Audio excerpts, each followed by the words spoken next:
ಕರ್ನಾಟಕದಲ್ಲಿ ಈ ಅಡ್ಜಸ್ಟ್ಮೆಂಟ್ಗಳದಾರಲ್ಲ, ಮುಂಜಾನೆ ವಿಧಾನಸೌಧದಾಗ ಮಾತಾಡ್ತಾರ, ರಾತ್ರಿ ಇದ್ರ ಸಿದ್ದರಾಮಯ್ಯ ಡಿ ಕೆ ಶಿವಕುಮಾರ್ ಮನ್ಯಾಗ ಊಟಕ್ಕೆ ಹೋಗಿರ್ತಾರೆ.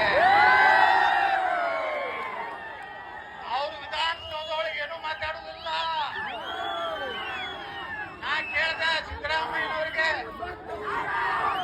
ಈ ನಮ್ಮ ರಾಜ್ಯದ ಬಂದಿಲ್ಲಾರ್ದಂತ ಗೃಹ ಮಂತ್ರಿ ಪರಮೇಶ್ವರ್ ಸಾಹೇಬ್ರಿಗೆ ಕೇಳಿದೆ, ಡಿಜೆ ಹಚ್ಚಲಿಕ್ಕೆ ಬ್ಯಾನು ದಿವಸ 5 ಸಲ ಒದರ್ತಾರಲ್ಲ, ಪರ್ಮಿಷನ್ ಏನೋ ಇಲ್ಲಿ ಈಶ್ವರಪ್ಪನವರಂತವ್ರು ಕಾಂತೇಶ್ವರ ಅಂತವ್ರು ಅದಾರ ಅಂತ ಹೇಳಿ ಶಿವಮೊಗ್ಗದಲ್ಲಿ ಡಿಜೆ ಪರ್ಮಿಷನ್ ಕೊಟ್ಟಾರ. ಅದಕ್ಕೇನ್ ಮಾಡ್ಯಾರಂತ ನಾ ಕೇಳಿದ್ರೆ, ಇಲ್ಲಿ ಪೊಲೀಸರು 1 ಲಕ್ಷ ರೂಪಾಯಿ ಡೆಪಾಸಿಟ್ ತಗೊಂಡಾರಂತ.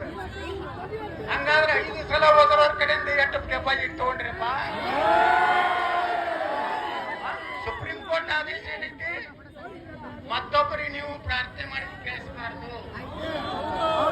ನಮ್ಮ ಹನುಮಾನ್ ಚಾಲೀಸ ನಾವು ಪಠಣ ಮಾಡ್ಲಿಕ್ಕೆ ಮೈ ಕಚ್ಚಿದ್ರೆ ಅವ್ರಿಗೆ ಕಿವ್ಯಾಗ ಅದು ಬೀಳಬಾರ್ದಂತ.